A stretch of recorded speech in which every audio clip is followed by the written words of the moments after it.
नमस्कार प्यारे बच्चों, कैसे हैं आप सभी। मैं सुरेंद्र सिंह आपका अपने चैनल एड्रॉइड कॉम्पिटिटिव क्लासेस पे फिर से आपका स्वागत करता हूं। तो प्यारे बच्चों, हम कर रहे थे मेंसुरेशन चैप्टर और उम्मीद है भाई इससे पहले वाली वीडियोस आपने देख ली होगी। जो भी बच्चा चैनल पे न्यू है पहले तो जाके पुरानी वीडियोज़ को देखें ताकि आपको चैप्टर स्टार्टिंग से समझ में आ जाए।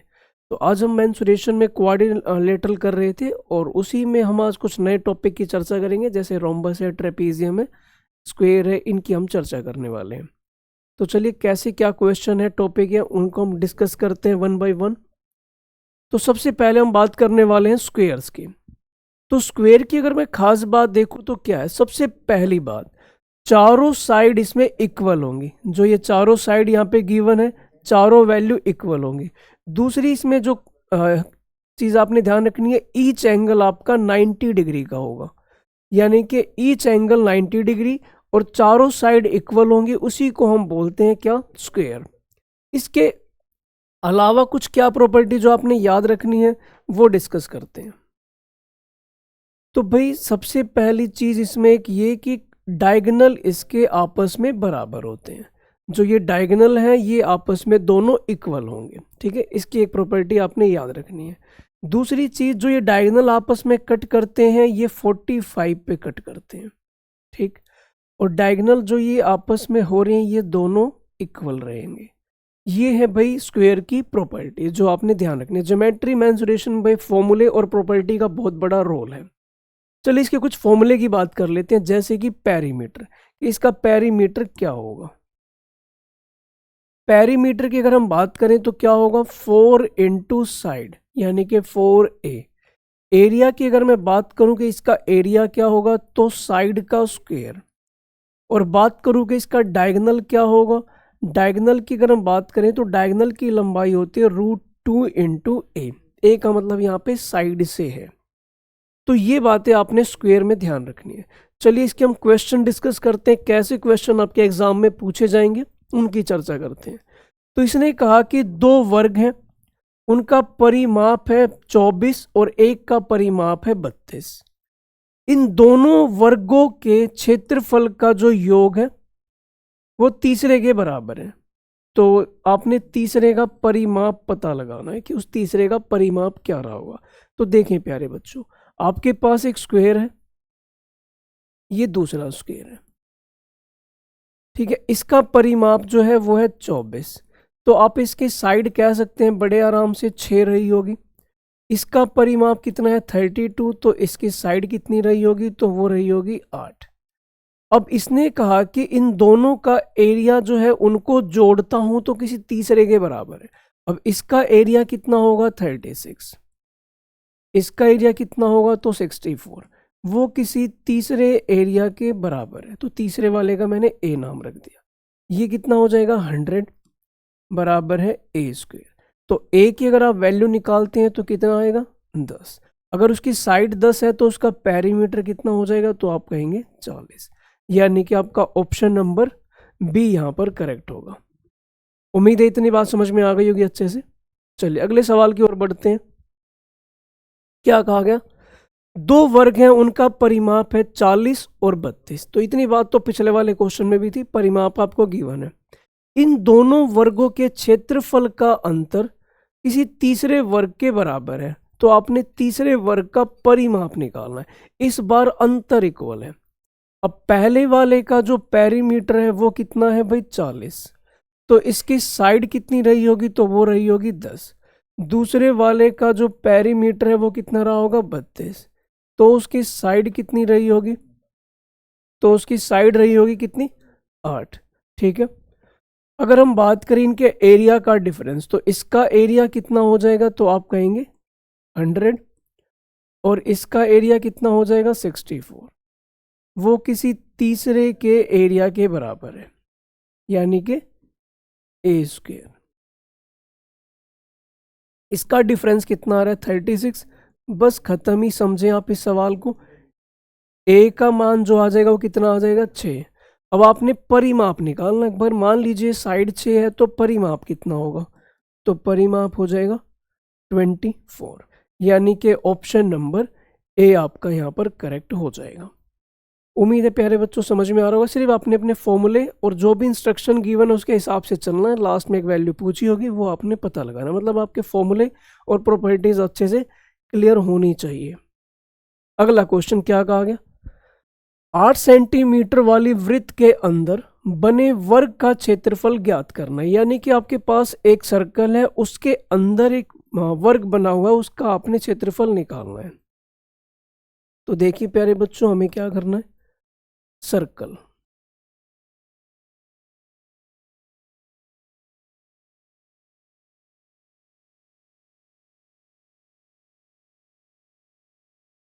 तो ये भाई हमारे सामने है सर्कल।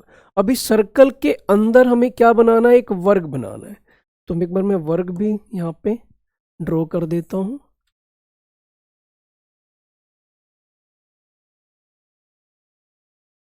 ये भाई सर्कल के अंदर एक वर्ग मौजूद है, ठीक है। अब आपने क्या करना है, यहाँ पे क्वेश्चन के बारे में पढ़ते हैं और इसे सॉल्व करते हैं।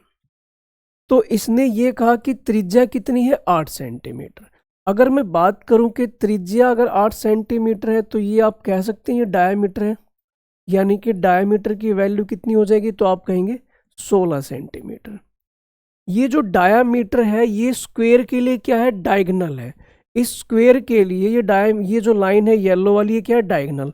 और आपको पता है डायगोनल की लंबाई कितनी होती है, तो आप कहेंगे a√2। तो यहां से आप a का मान बड़े प्यार से निकाल सकते हैं। a का मान कितना हो जाएगा, 16√2, 16/√2। आपने भाई इसका क्षेत्रफल निकालना है। अगर साइड a है तो एरिया क्या हो जाएगा, तो बस आपने स्क्वायर करना है। 16 का स्क्वायर 256, ये हो जाएगा 2, कट करा हमने कितना आ जाएगा, तो ये आ जाएगा 128। यानी कि आपका यहाँ पर सी ऑप्शन करेक्ट हो जाएगा। उम्मीद है अच्छे समझ में आ गया होगा। चलिए आगे बढ़ते हैं। बड़े ही आसान आसान से सवाल है, बस आपने भाई फॉलो करते जाना है कि क्या गिवन है, उसके अकॉर्डिंग आपने अपने फॉर्मूले अप्लाई करने हैं। एक तार को जब एक वर्ग के रूप में मोड़ा जाता है तो उसके द्वारा घेरा गया क्षेत्रफल जो है वो है 484। यानी कि एक वायर है, उससे आपने क्या करा, उससे आपने एक वर्ग बनाया, ठीक है, ये वर्ग बनाया। इसका एरिया जो है वो है 484। अगर एरिया 484 है, जानते हो साइड कितनी होगी, तो मैं इसका रूट कर दूंगा। रूट करते क्या आ जाएगा, ये 22। ये तो भाई इसकी साइड आ गई। अब इसकी साइड आ गई 22, तो जानते हो इसका पेरीमीटर कितना रहा होगा, तो आप कहेंगे पेरीमीटर जो होगा वो हो जाएगा 88। यानी कि जो ये बाउंड्री है, जो वायर है, उसमें वो 88 सेंटीमीटर की लेंथ यूज हुई है। अब आपने क्या किया, इस तार से वृत्त के रूप में मोड़ा जाता है, तो क्षेत्रफल क्या होगा। अगर मैं इसी पेरीमीटर को सर्कल की फॉर्म में कन्वर्ट कर दूं तो भाई आपने पता लगाना है उस सर्कल का एरिया। तो ये जो 88 है ये पेरीमीटर के बराबर होगा। सर्कल का पेरीमीटर होता है 2πr। बस खत्म होने वाला है, समझें जरा। तो ये देखिए, तो 22 × 2 ये होता है 44, इससे हमने कट किया तो ये 2 पे गया। क्रॉस मल्टीप्लाई करता हूं तो r का मान आ जाएगा कितना, यहाँ पे 14। हमें तो एरिया निकालना है। एरिया मतलब पाई r का स्क्वायर, यानी कि 14 × 14। 7 से कट किया, ये कितने पे गया, 2 पे। 14 × 2 28। 28 की मल्टीप्लाई हमने 22 से करी, यानी कि ये देख रहा हूँ 28 की गुणा अगर मैं 22 से करता हूँ तो 28 के एंड में 8 है, इसके एंड में 2 है। गुणा करूंगा तो लास्ट में कौन सी डिजिट आएगी, तो 6 आएगी। ऑप्शन नंबर अगर मैं डी में देखता हूँ तो लास्ट में मुझे यहाँ पे डिजिट 6 दिखाई दे रही है। तो ये हमारा आंसर हो जाएगा।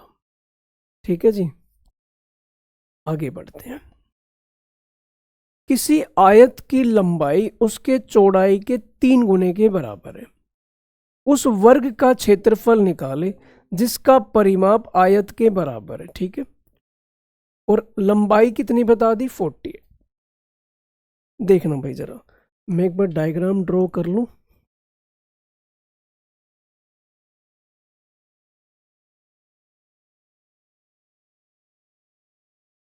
देखिए भाई प्यारे बच्चों, ये आपके सामने एक आयत है, ठीक। अब इसने कहा कि इसकी जो लेंथ है वो कितनी है, 48 है, और जो लंबाई है वो इस चौड़ाई का 3 गुना है। तो जानते हो चौड़ाई कितनी रही होगी, तो आप कहेंगे 16। ये इसकी चौड़ाई रही होगी, ठीक है जी। अब इसने क्या कहा कि जो परिमाप है वो आयत का जो परिमाप है वो किसके बराबर है, स्क्वायर के बराबर है। भाई इसका मैं परिमाप निकालता हूँ, परिमाप होगा twice of L plus B, और वो किसके परिमाप के बराबर है, तो भाई स्क्वायर के परिमाप के। तो ये जोड़ने पे कितना आ जाएगा 64, बस खत्म ही है प्यारे बच्चों।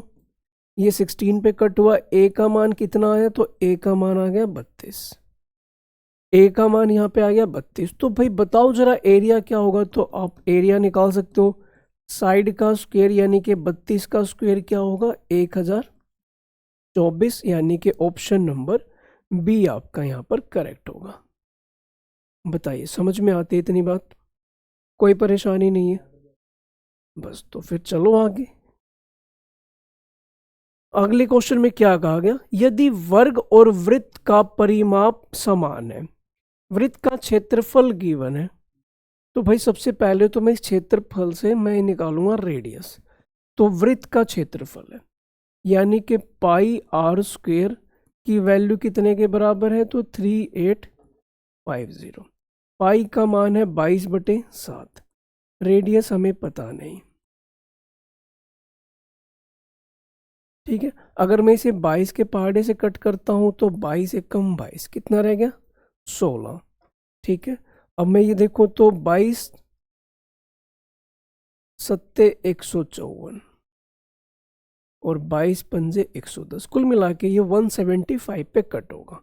इस 7 को मैंने दूसरी तरफ भेजा तो 175 मल्टीप्लाई 7, आर की वैल्यू क्या होगी 175 गुणा 7, तो मैं इसको भी लिख सकता हूं कुछ इस तरीके से,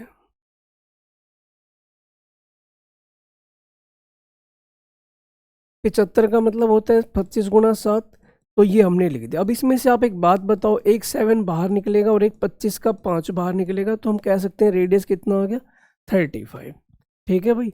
अब रेडियस आपका कितना आ गया 35। अब मुझे क्या करना है इसका परिमाप, क्योंकि परिमाप बराबर है, अब 35 है तो इसका पेरीमीटर क्या हो जाएगा, तो आप कहेंगे 2 पाई आर, और ये परिमाप बराबर है स्क्वायर के परिमाप के यानी कि 4 के, 7 गुणा 5, इससे ये कैंसिल और 2 से ये कैंसिल, यानी कि 55 जो है वो किसकी साइड है, स्क्वायर की साइड है।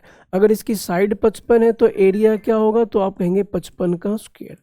अब 55 का स्क्वायर अगर हमें निकालना है तो हर वो नंबर जिसके पीछे 5 है उसका स्क्वायर निकालने का तरीका क्या है, तो आपने 25 तो लिखना ही लिखना है। फिर ये नंबर यहाँ पे अगर 5 है तो इससे अगला नंबर क्या होगा 6, तो 6 और 5 की मल्टीप्लाई करके आपने इनके आगे लिख देना है, यानी कि आप कह सकते हैं क्या आंसर होगा, तो 30-25 इसका सही जवाब होगा। बात समझ में आती है भाई इतनी, ठीक है जी। चलो आगे बढ़ते हैं, क्या कहा गया, वृत्त के अंदर बने वर्ग की भुजा आपको दे रखी है a√2। तो मैं फिर से बनाऊं भाई डायग्राम, देखना,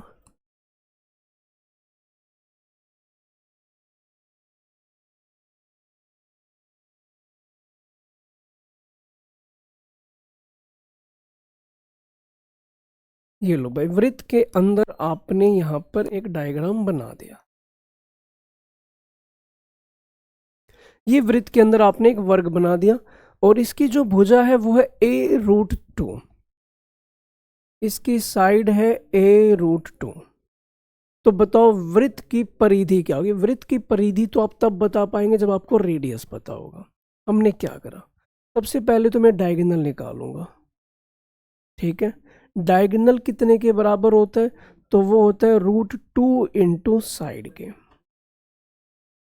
साइड कितनी आपके पास, तो √2 है, यानी कि मैं मल्टीप्लाई करूँ तो ये आपका क्या आ गया डायामीटर, ये भाई आपका डायामीटर आ गया।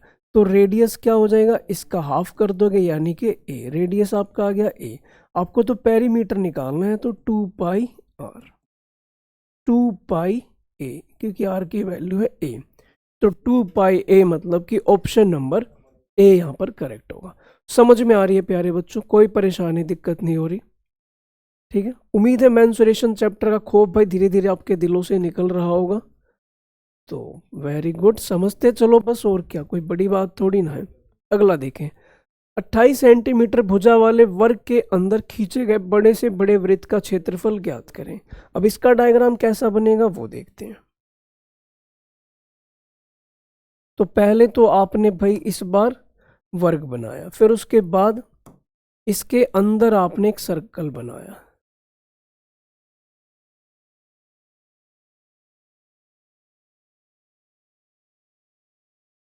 ये भाई आपने सर्कल बना दिया 28 सेंटीमीटर भुजा वाले वर्ग के अंदर। अच्छा ये थोड़ा सा अभी रह गया है,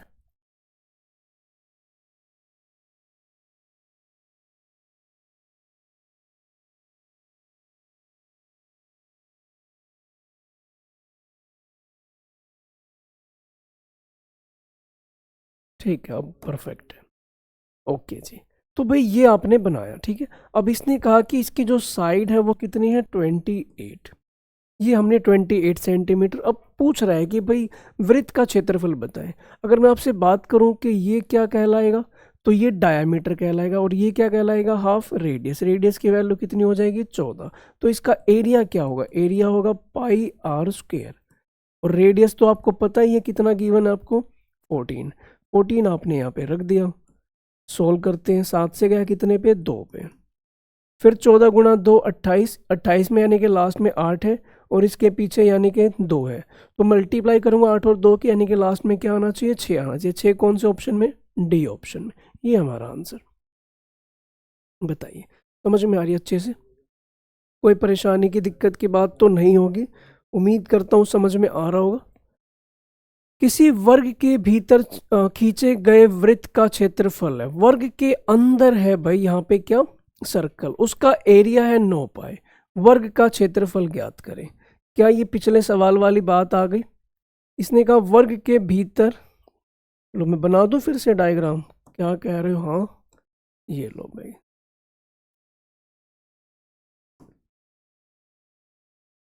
सर्कल ये रहा।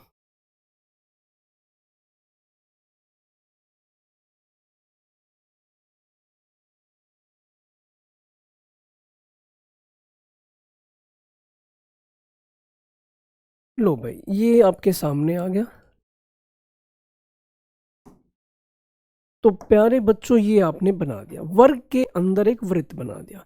इस सर्कल का अपना एक रेडियस होगा। अब इसने कहा कि इसका एरिया जो है यानी कि पाई आर स्क्वायर जो है वो कितने के बराबर है 9 पाई के। पाई से पाई गया, आर की वैल्यू कितनी आएगी, आर की वैल्यू कितनी आ जाएगी 3 आ गई। हमें तो वर्ग का क्षेत्रफल निकालना, अगर रेडियस 3 है तो पूरा डायमीटर कितना हो जाएगा, तो ये हो जाएगा 6।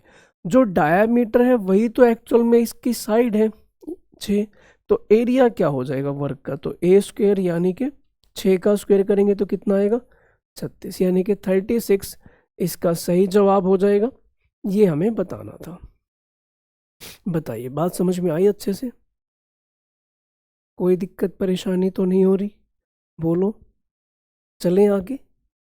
बहुत ही प्यारे प्यारे खूबसूरत से सवाल हैं। यदि एक वर्ग की भुजा 25% बढ़ा दी जाए तो इसके क्षेत्रफल में कितना चेंज आएगा? देखो भाई साइड है मान लो यहाँ पे, इसने कहा 25% का बदलाव। क्षेत्रफल क्या होता है, क्षेत्रफल होता है ए स्क्वायर। इसमें ए कितनी बार है 2 बार, तो कोई भी वैल्यू जिसमें 2 बार चेंज है उसका नेट चेंज कैसे निकालते हैं, तो फॉर्मूला आपको पता ही है, A plus A into A by 100, इसमें पुट करना है, ये हो जाएगा 25, फिर ये 25, और फिर 25 गुणा 25 बटे में 100, यानी कि कितना हो जाएगा भाई 50, तो ये हो गया, और 25 गुणा 25 और बटे में 100 करेंगे तो 6.25, कुल मिला के सोल्व करते हैं तो 56.25, यानी कि ऑप्शन नंबर डी आपका करेक्ट है, चौथा ऑप्शन सही होगा। उम्मीद है ये वाली बात तो भाई हम कई बार चर्चा में ला चुके हैं कि जब भी कभी 2 बार चेंज होगा उसका नेट चेंज आप इस फॉर्मूले से निकाल सकते हैं। ठीक है जी, आगे बढ़ते हैं। अगला टॉपिक है रोम्बस। रोम्बस की बात करें तो भाई कैसा होगा, तो ये शेप है भाई रोम्बस की, क्या क्या प्रॉपर्टी है वो ध्यान देते हैं। चारों साइड बराबर, ठीक है, जो डायगोनल है वो 90 पे कट करते हैं, आमने सामने के एंगल बराबर,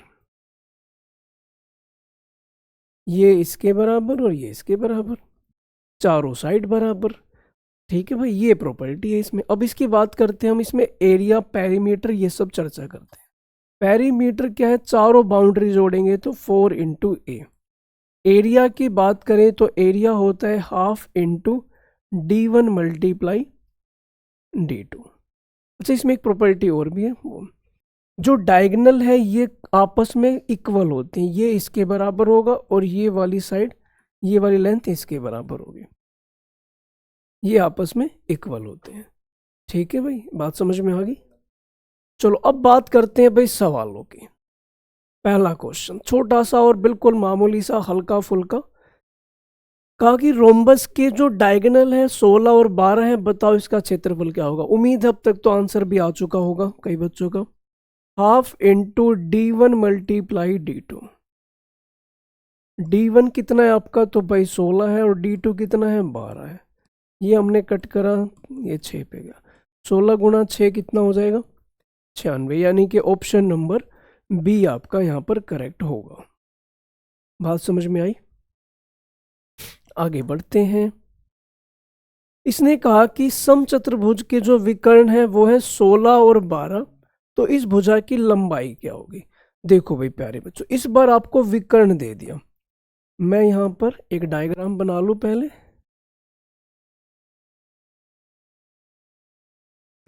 देखो जी, ये आपके सामने क्या है, समचतुर्भुज है। अब इसके विकर्ण दे रखे हैं 16 और 12, यानी कि एक तो आपको ये वाली लंबाई दे रखी है इन्होंने, एक विकर्ण ये है, दूसरा ये है।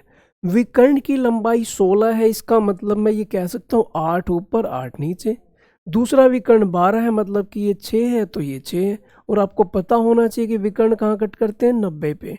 तो क्या ये एक राइट एंगल ट्रायंगल बन गई ये वाली चीज़। तो हम पाइथागोरस लगा सकते हैं, ये 8 है ये 6 है, और 90 के सामने हाइपोटेन्यूज होता है, तो ये कितना हो जाएगा, ये हो जाएगा पाइथागोरस की मदद से 10। 6 का स्क्वायर जमा 8 का स्क्वायर, यानी कि 100, 100 का रूट 10, ये 10 आ गया। हमें क्या पता लगाना था, भुजा की लंबाई, यानी कि क्या आंसर आ रहा है मेरा, 10, यानी कि ऑप्शन नंबर सी करेक्ट होगा। बताइए समझ में आ रही है बात, कोई मुश्किल काम नहीं है। आगे बढ़ते हैं। क्या कहा गया इसमें, इसने कहा कि इस बार एरिया गिवन है 216, विकर्ण की लंबाई जो है वो है 24, तो इसका परिमाप क्या होगा। एरिया गिवन है तो मैं फॉर्मूला लगा दूं, हाफ D1 मल्टीप्लाई D2 कितने के बराबर है, 216 के। अब यहाँ पे इन्होंने ये कहा कि एक डायगोनल जो है वो है 24, तो पहले तो मैंने दूसरा डायगोनल निकाला, ये कट हुआ 12 पे, 12 से कट किया, ये गया 18 पे। D2 की वैल्यू कितनी आ गई, ये आ गई D2 की वैल्यू 18। ठीक है, तो भाई आप जरा ये बताएं, अगर आपका डायगोनल D2 ये है तो बिल्कुल पिछले वाला क्वेश्चन ही बन गया, यानी कि उसमें आपको एक रोम्बस गिवन था इस तरीके से, और एक डायगोनल आपका 18 है और दूसरा आपको इसने पहले ही बता रखा था 24 है। 24 है तो क्या ये 12 और 12 हो गया, और 18 है तो क्या ये 9 और 9 हो गए। अगेन आप पाइथागोरस लगा सकते हो, 9 और 12 में पाइथागोरस लगाएंगे तो ये वाली साइड आप निकाल सकते हैं बड़े प्यार से, तो 9 का स्क्वायर और ये इसका स्क्वायर, यानी कि अगर हम निकालते हैं तो ये कितना आएगा पाइथागोरस की हेल्प से, तो ये आ जाएगा 15। ठीक, 9 का स्क्वायर जमा 12 का स्क्वायर जोड़ेंगे तो भाई वो आ जाएगा 15 के स्क्वायर के बराबर। अब 15 इसकी साइड है तो इसका परिमाप कितना होगा, चारों साइड अगर 15 है तो पेरीमीटर क्या होगा, 4 इंटू ए, यानी कि 15 गुना 4 यानी कि 60। ऑप्शन नंबर बी करेक्ट होगा। बात समझ में आ गई अच्छे से। ठीक है जी, चलो आगे बढ़ते हैं फिर। एक समचतुर्भुज का परिमाप है 60, उसका एक विकर्ण है 24, तो भाई उसका क्षेत्रफल क्या होगा। परिमाप कितना है भाई, तो 60 है, तो उसकी साइड कितनी होगी, तो साइड हो जाएगी 15। ये बात समझ में आ गई। परिमाप भाई 60 है, चारों साइड इक्वल होती है, तो 15 की वैल्यू रहेगी प्रत्येक साइड की। विकर्ण आपका 24 है। अब देखना भाई, एक बार मैं फिर से आपको डायग्राम बना के दिखा देता हूँ ताकि अच्छे से समझ में आ जाए। ये देख सकते हैं आप, ये है विकर्ण, सॉरी आपका रोम्बस हो गया। अब इसमें साइड कितनी है 15, ये 15, चारों साइड बराबर होंगी 15 और 15। अब इसने कहा एक विकर्ण 24 है, मान लीजिए मैंने इसको ड्रॉ कर दिया, एक 24 है, इसका मतलब ये 12 और 12 में डिवाइड हो जाएगी। अब दूसरे वाली ये साइड मुझे निकालनी, ये विकर्ण कितना रहा होगा ये देखते हैं, ये 90 पे ही होगा। तो भाई 15 के स्क्वायर में से 12 का स्क्वायर मुझे घटाना होगा, तो ये वाली साइड आ जाएगी। जब आप इसे सोल्व करेंगे तो ये साइड आ जाएगी 9। ये 9 है तो पूरी लंबाई कितनी हो गई, तो आप कह सकते हैं कि जो दूसरा आपका डायगोनल होगा उसकी लंबाई कितनी हो जाएगी 18। एक आपको गिवन ही है कितना 24। तो मुझे क्या निकालना है इसका एरिया। एरिया का फॉर्मूला क्या होगा, हाफ इंटू D1 D2। इससे हमने कट करा, 24 गुणा 9 करेंगे तो 24 गुणा 9 कितना होता है 216, यानी कि ऑप्शन नंबर बी आपका करेक्ट होगा। बताइए बात समझ में आ रही है अच्छे से? चलते जाओ चलते जाओ। अगला टॉपिक है आपका भाई ट्रेपीजियम। ट्रेपीजियम में खास बात क्या होती है, आप देख पा रहे हैं दो साइड ऐसी हैं जो आमने सामने पैरेलल है, और दो साइड ऐसी हैं जो ये आपस में पैरेलल नहीं है। ये इसकी हाइट है इस ट्रेपीजियम की। तो इसमें बस आपने एक चीज याद रखनी है, वो क्या है, इसका एरिया। तो इसका एरिया होता है हाफ इंटू हाइट, और जो पैरेलल साइड है इनकी लंबाई आपने जोड़ के लिखनी होती है, यानी कि A+B, ये आपने जोड़ के लिखना होगा। ठीक है, तो इसमें आपने सामान्य तौर पे यही वाली चीज़ याद रखनी है। चलिए इस पे हम कुछ सवाल करते हैं, आपको ये और अच्छे से क्लियर हो जाएगा। एक समलंब समांतर चतुर्भुज है, 6 सेंटीमीटर 8 सेंटीमीटर इनकी भुजाएं हैं, समांतर भुजाएं, जो पैरेलल साइड है उनकी लेंथ दे रखी है।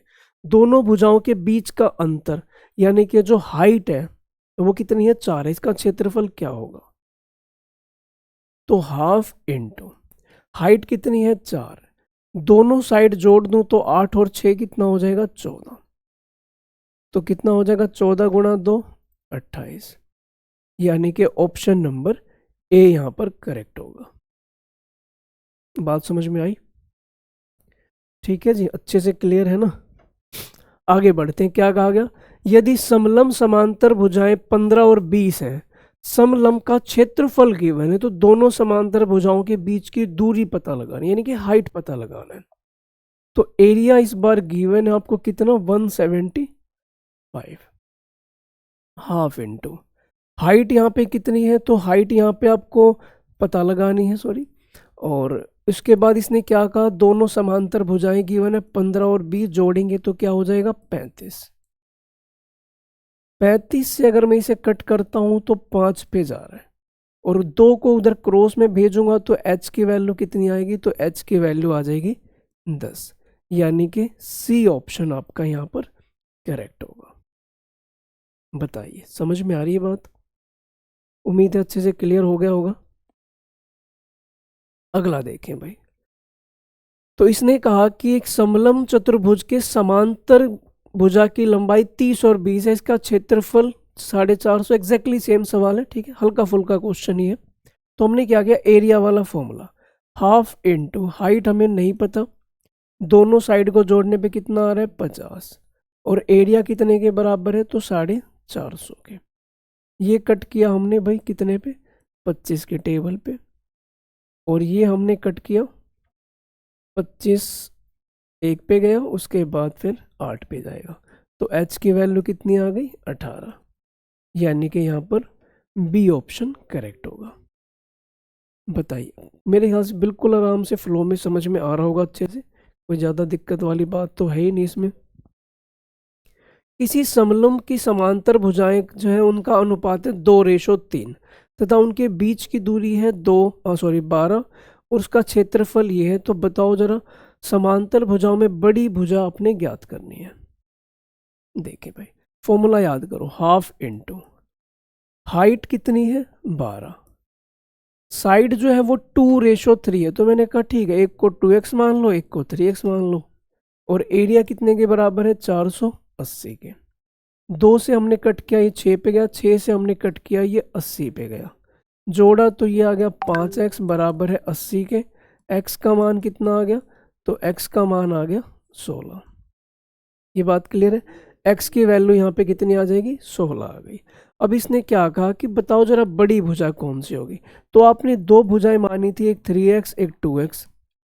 तो हमने देखा कि भाई बड़े वाली तो 3x होगी, ऑब्वियस सी बात है, तो 3 गुणा 16 कर देंगे, कितना आ जाएगा? तो ये आ जाएगा 48, यानी कि ऑप्शन नंबर डी यहाँ पर करेक्ट होगा। बात समझ में आ रही है अच्छे से? चलें आगे, ठीक है। अच्छा, आज तो इतना ही था। तो प्यारे बच्चों, इस वीडियो में इतना ही था। ये आपका क्वाड्रिलेटरल का सेक्शन यहाँ पे कंप्लीट होता है, ठीक है। सबसे पहले हमने डिस्कस किया था ट्रायंगल के बारे में, फिर क्वाड्रिलेटरल के बारे में डिस्कस किया था, ठीक है। तो और एक बीच में अपने सर्कल हमने डिस्कस किया था। तो कुल मिला के ये आपका 2D वाला पोर्शन था। अब हम चर्चा करेंगे 3D वाले पार्ट की। उम्मीद अच्छे से समझ में आ गया। जो भी बच्चा न्यू है, पहले तो भाई पुरानी वीडियो ज़रूर देखें जाके, ताकि आपको कनेक्टिविटी समझ में आए, ठीक है। 2D आपका यहाँ पे कंप्लीट हो चुका है। इसके बाद हम 3D की चर्चा करेंगे, जिसमें आपको सिलेंडर है, कोन है, क्यूबॉइड है, इस प्रकार की चीज़ें हम डिस्कस करने वाले हैं। तो आज के लिए प्यारे बच्चों इतना ही था। मिलते हैं हम नेक्स्ट वीडियो में जल्दी। तब तक अपना ख्याल रखें, अपनी तैयारी को जारी रखें। पहले तो अपना ख्याल रखना भाई प्यारे बच्चों, और पढ़ते रहें। वो सबसे ज़रूरी चीज़ है जिसके पर्पज़ से हम यहाँ पे खड़े हैं। आप लोग भी हमें देख रहे हैं, और वीडियो भाई अच्छी लग रही है तो ज़रूर शेयर किया करें। और जो भी आपके मन में विचार हैं, कमेंट है, वो हमें ज़रूर बताया करें, ठीक। तो चलिए मिलते हैं जल्दी नेक्स्ट वीडियो में। Thank you very much. नमस्कार।